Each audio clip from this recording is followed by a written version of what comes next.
Thank you, Lucas. And Luca, this is great. I mean, this is a great panel that we're sharing in a more easy manner. The whole paper and the research that we have been doing for the last years.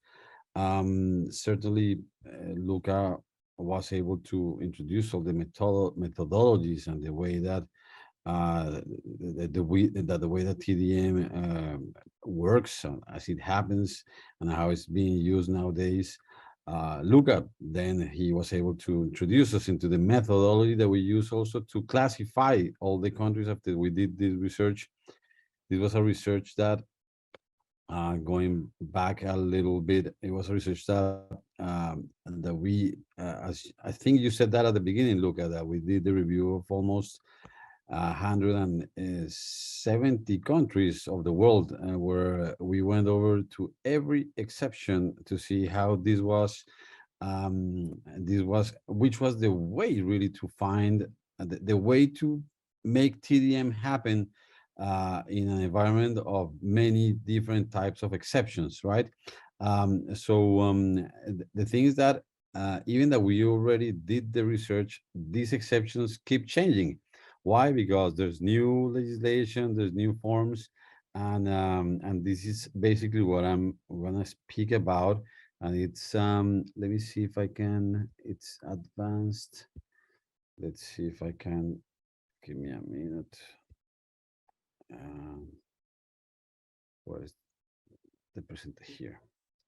Yes. So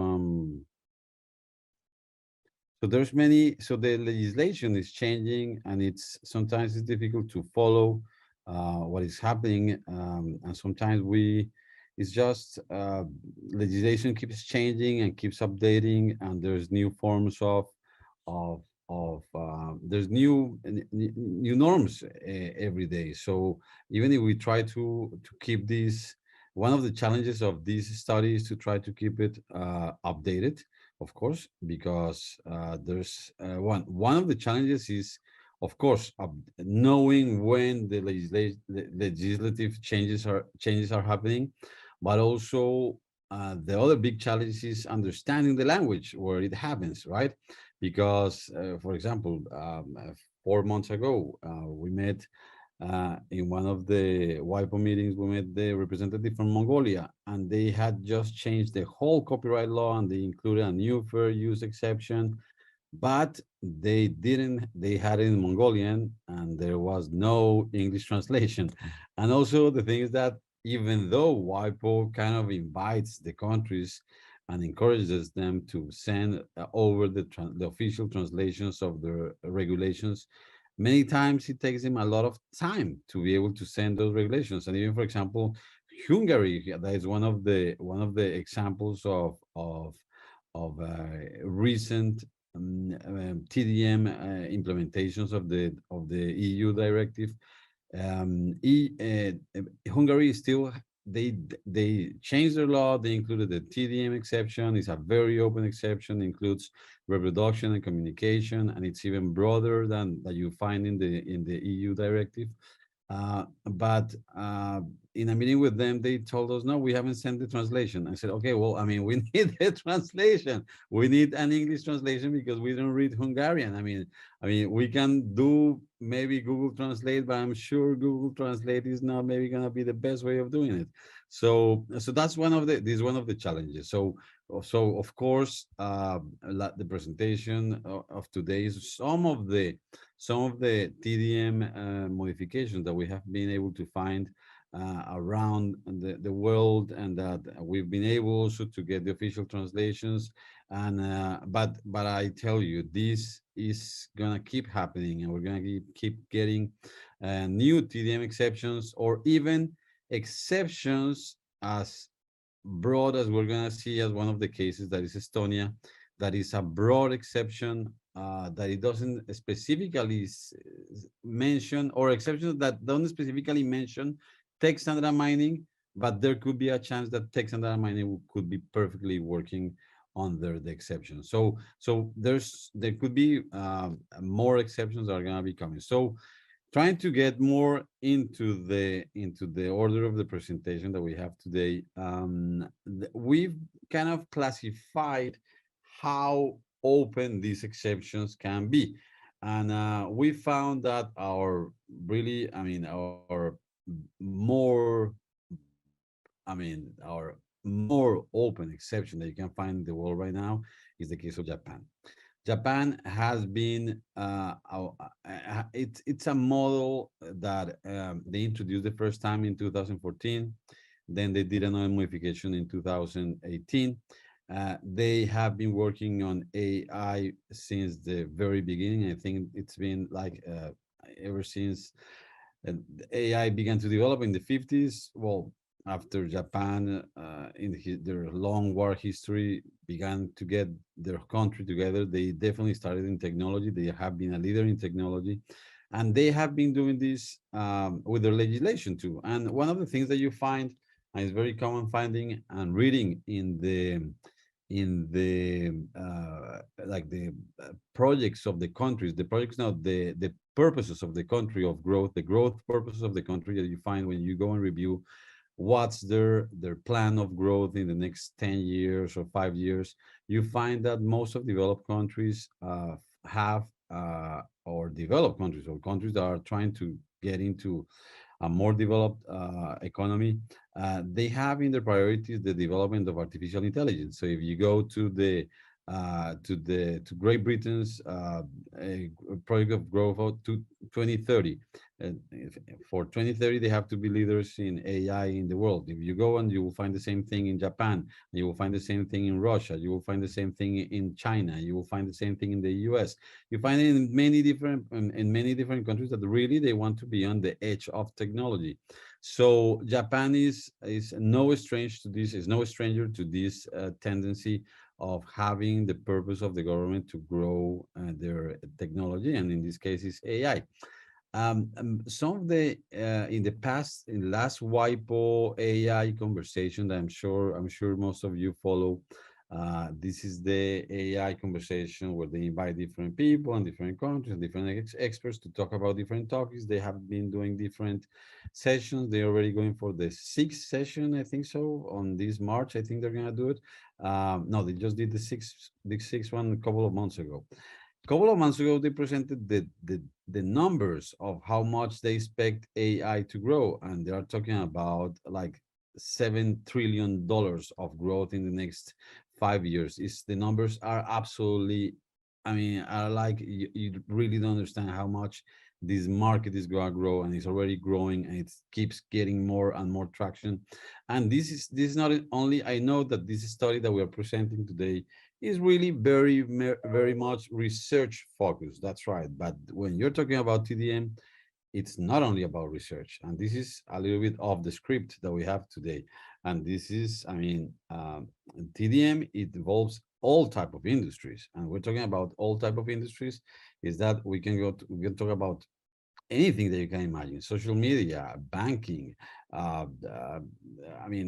merchandising. We have, of course, we have computing, we have software, we have hardware, we have all type. Even one of the in one of the Senate sessions here in the U.S., they called and the AI, they called it the new oil. So the new oil is that, I mean, is going to produce so much money. So what are you going to find? This has to be connected on the policies that these countries are doing right now, and Japan is one of them. They really see the business behind text and data mining. They see the growth. They see the amount of technology that is going to be developed and is being developed right now. So they saw it almost 8 years ago. They passed their first amendment, and then they, in 2018, they said, no, we need to make it even broader. We need to even make even more flexible. And that's when they created this article.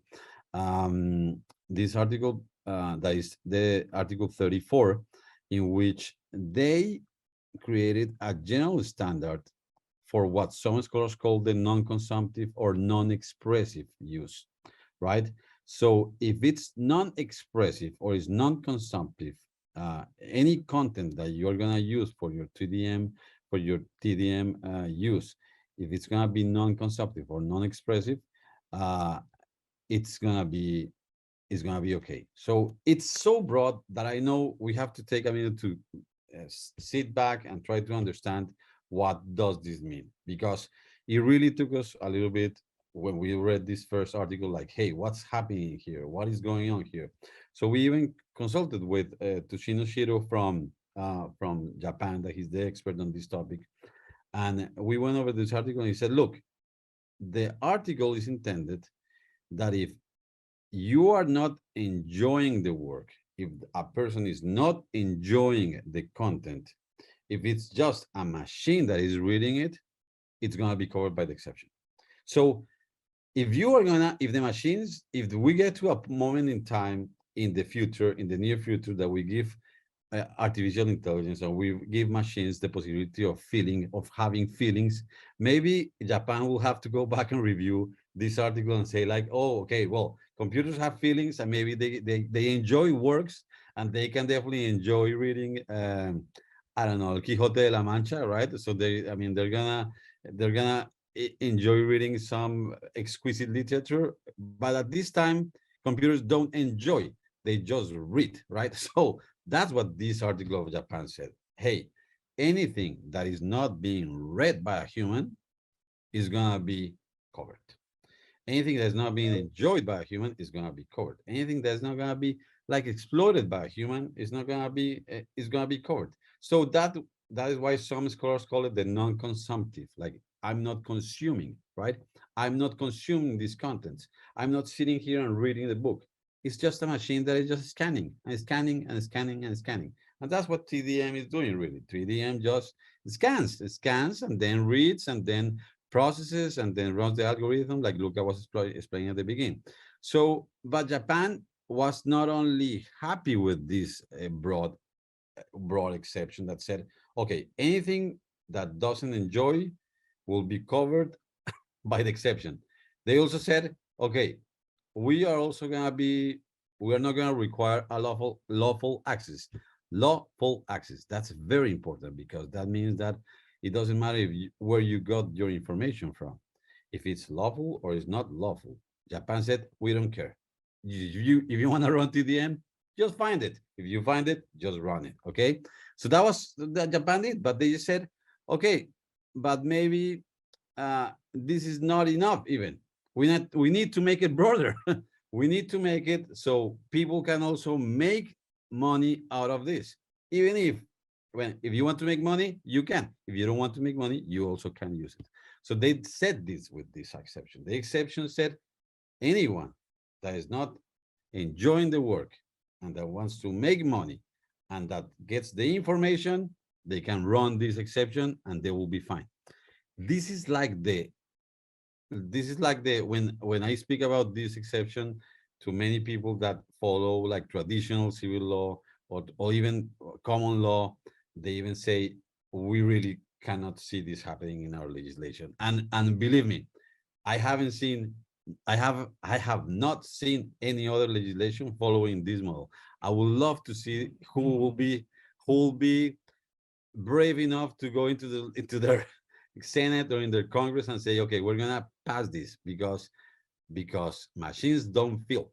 Machines don't feel. That's gonna be basically the logo of the motto of the whole campaign, because the machines don't enjoy. So Japan did this, and then well, then happened the rest. The rest is that Singapore, Japan, of course, is leading in the Asian region, and the next one that also would be classified in these big open articles is Singapore. But Singapore is rather recent. It took them a little bit of a long time to pass it. We actually have been following this process since 2015, when even when the current WIPO director was the head of the IP office in Singapore. They introduced this exception to try to be studied, to try to be processed in the legislation, and they had to invite a lot of different stakeholders. Okay, Singapore is not the, okay, I'm not gonna say the type of political system that Singapore right now has, right? But I have to tell you that they invited different stakeholders, and they invited the software and the software companies, and they invited different people to try to see what was going to be the best option for the whole business. And they came out with this exception that pretty much is very similar to the one as Japan, but the thing is that it doesn't allow, you have to have a lawful access. So if you don't have a lawful access to be able to use the material, use your materials, you're gonna be in trouble, and the exception will not apply. But still, it's an open exception. It allows even for, if you want to make money, you can make money. It's okay. You can communicate, you can reproduce, you can communicate, you can share. It's a very open exception. You really can do a lot of stuff. And Singapore, the times that we've been able to share with their delegates, they are very excited about this, of course, about this exception, because it puts them in a technological advantage over the other neighbors in the region, and puts them in a technological advantage over the competition, and especially because Singapore is one of the most developed, and smaller, of course, but most developed nations in Asia. So Singapore is really trying to catch up a little bit with what's happening with Japan, and they have been developing more, of course, more technology and more advancement in the last year. So I have to, I mean, this has to be, we cannot see the exceptions of text and data mining just as a separate exception in the world. It's an exception that exists because of a reason of many forces, right? It's an exception that exists because of there are many people that get together and say, okay, this is convenient because of this and this reason. And Singapore, they definitely saw the business behind, and they said we need to hop in this train, and we need to do it. So this, I think you explained at the beginning, Luca, that this has the normally the exceptions have to have the reproduction, the communication. These exceptions that we're talking about, the one of Japan, the one of Singapore, they both have the same. They have the same thing. They have they have reproduction and communication. So you can reproduce the works, and then you can communicate the works. You can share the works, the results with other people. Now, the case of Estonia and the case of Germany, as Lucas was saying before, they are also open, and there are also other options that also are classified in our classification of the study. They made it to green, even that they were not as explicit or as detailed as Japan. For example, Estonia, it's only this little part that is 3, but that's enough to make a lot. And it's processing of an object of right for the purpose of text and data mining, and provided that such use does not have a commercial objective. Then what happens here? This guy said, okay, do it, but no money, right? Contrary to Japan, Japan was like, okay, make it, do it, happen. I mean, if you want to make money, you can make money. Singapore is like, this is for making money, so make money. Estonia was like, okay, no, okay, let's just stop it. I mean, it's gonna be only for non-commercial objective. Germany also has some restrictions as the one of non-commercial. Also, communication of Germany is a little bit more limited, because you can only share it with a small group of people of is here a limited circle of persons for their joint scientific research. So that's the people that you can communicate your work with.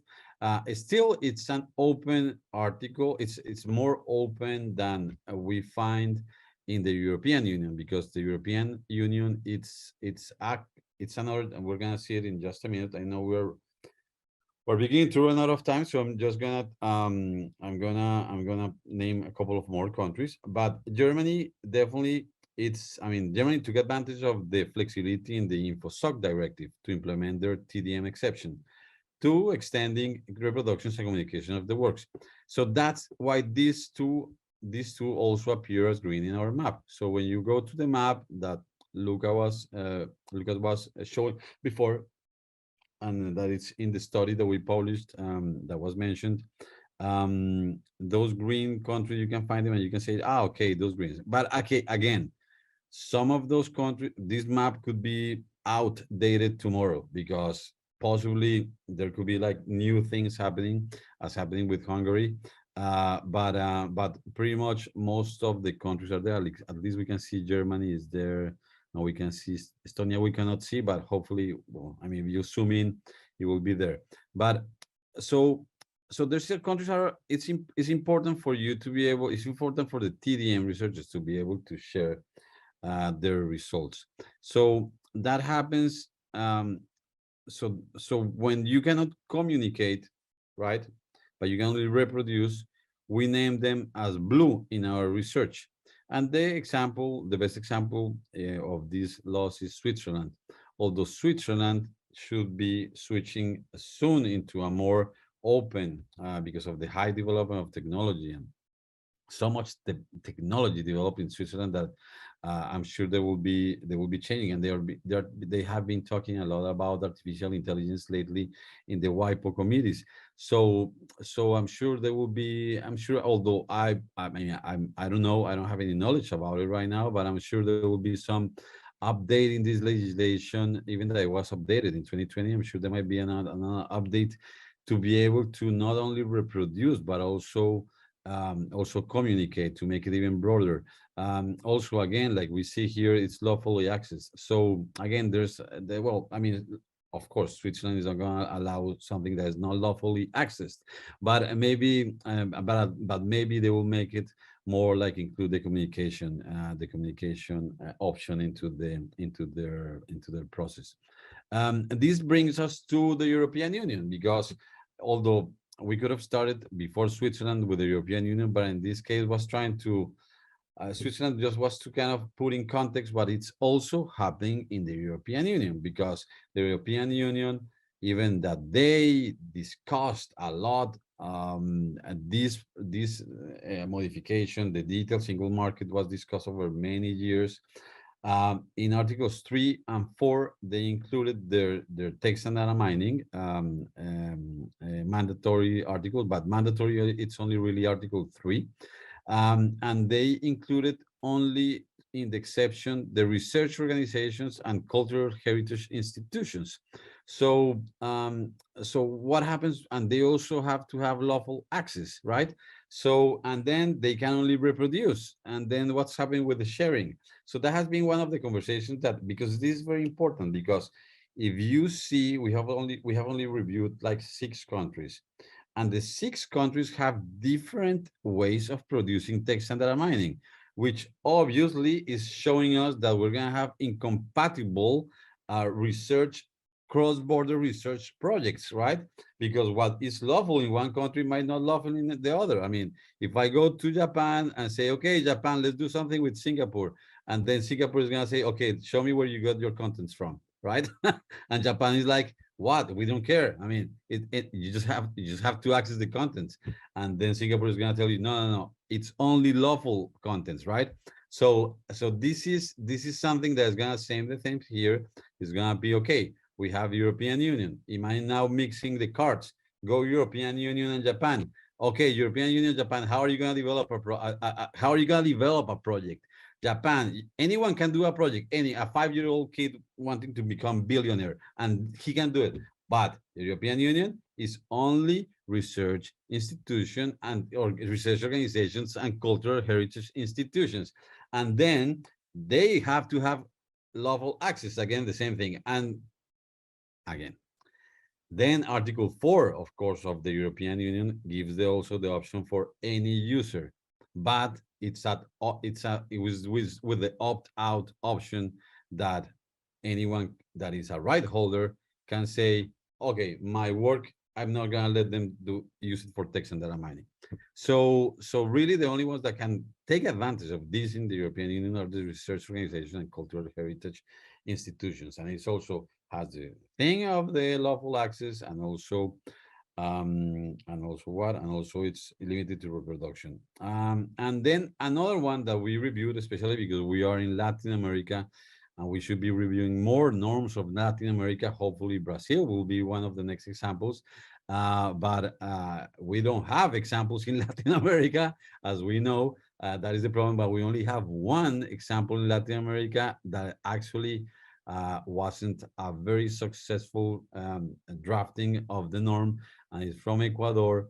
That it's really, if you go and read this article, and I mean, I can, I mean, this is, you can take a screenshot, and then when you're having a beer with your colleagues and your friends, you can sit down and try to analyze this and try to see if this is in any way similar to the Japanese or the Singapore articles, in the sense that here it doesn't talk about anything about text and data mining, but to say that libraries are not liable for what their users do in their premises, right? So it's like a safe guard, it's like a safe harbor provision where people can just do stuff, and the library will not be liable, right? I mean, if they want to go on using their servers and do text and data mining and just like mine all the information that they can, okay, well, libraries are not liable. But it's not talking to me about if about the users, right? Because we need to know who is this article applying to, and this article for us is applying to libraries, not to the people that are trying to do like. And the libraries don't do text and data mining; they provide the tools to do text and data mining. Libraries are the channel. Libraries are supposed to help and to work and to collaborate with researchers or with companies or with anyone that wants to do TDM to make it happen, because they are the ones that have most of the control over the contents. Although libraries already are digital libraries, there are a bunch of open source libraries. There's a bunch of other formats of libraries that have been developed in the last years that is not limited to the physical library that you have to go and sit down and you cannot. I cannot imagine a text and data mining in a researcher in Ecuador scanning page by page. I can no. I think this is what this is what they were thinking, the people, when they passed this law, like a text and data mining researcher scanning page by page while the librarian was looking at him from far away and saying like, "What is that guy doing?" And then they say like, "Okay, that's not my problem. I don't have to do anything with that guy. I'm just not liable on whatever he wants to do with those books." I don't know what they were thinking, but this article is supposed to be definitely and most of this group, we know who drafted that article, and we know that there's gonna be a modification of that article. So Ecuador, that's why they went into well, it's purple here, you see, that's why this map needs to be always updated. Ecuador is going into red because it's red, but it's gonna be modifying their article very soon into real text and data mining. So these are some comparative, this also, you can find this in our study. There's some comparative cases of you can see what I was talking about, like some of the, if it's commercial, if you need lawful access, it has protection from contracts. We didn't speak about that, but you can also add it here. The type of uses that you can find, the type of users that Lucas was explaining really well, and the types of works that you can use also that Lucas was, and then the typology, how we classify them. Again, the map needs to be updated, but that's about it. So if you have any questions, you can shoot me an email to that email of American, and now we have, I'm sure we have questions from a lot of people, especially from Argentina, right? After that thorough analysis of the Article 10. Yeah, Thank you, Lucas, and thank you, Lucas. Yeah, exactly. I can imagine. Thank you, Andres. As always, Thank you. very, very clear. I don't. The YouTube is a little bit delayed in comparison to us. I don't know if there are any questions for us. So if you can just confirm this information. While we are confirming, Lucas, it's okay if I make a question to Andres? Of course, always. Okay. Andres, you mentioned about cross-border uses. Do you see any kind of movement in MIPO when it comes to cross-border research or cross-border uses? Is there some concern related to it? Yeah, look, that's a really good question, because in the last Standing Committee on Copyright and Related Rights, that happened in early this year, there was a proposal by the African group, because there was only one SCCR this year, but there was a proposal by the African group represented by Algeria, where they submitted different topics to be reviewed in the agenda of exceptions and limitations of the SCCR. One of them was the topic of cross-border uses, and that because that's one of the topics that really concerns many of the exceptions, and many of, I mean, especially because of one of the things that COVID showed us was that we are connected by internet. The internet is everywhere, and that we are definitely sharing contents constantly, and that those borders that were created, those ideas of countries created in the 17th century, right, of nations with borders, very clear limits, right, that they're in the physical world, they don't work that well in the digital world, right? The digital world is a different animal, a different beast. So these cross borders issues were made themselves evident with education, for example, right, with online education, or with online sharing of library contents. So the African proposal, the African group proposed to review these contents, and after all the countries reviewed the proposal, the cross-border was one of the topics that was approved to be reviewed, to make. Actually, there's going to be a list that is going to be made of experts of cross-border that can analyze these situations. This was already studied before with CMOs, with collective management organizations, because all this crossing of royalties between authors, that's something that has already been a practice between collective management societies. But then when it's not related to collective management societies, but more into the exceptions and limitations world, it hasn't been really explored. So to your question, there's right now WIPO, the Secretariat is getting together a list of experts. We're trying to build a little bit of knowledge around it. And in the next SCCR, there's going to be in March, that hopefully you will be able to join, and you guys will be able to join. They're going to present these initial results, and they're going to present what's going to happen, because that's a big question. It's a big question, but it's already on the agenda, and it's there. And if it's on the agenda, it was approved by the countries, it needs to be reviewed.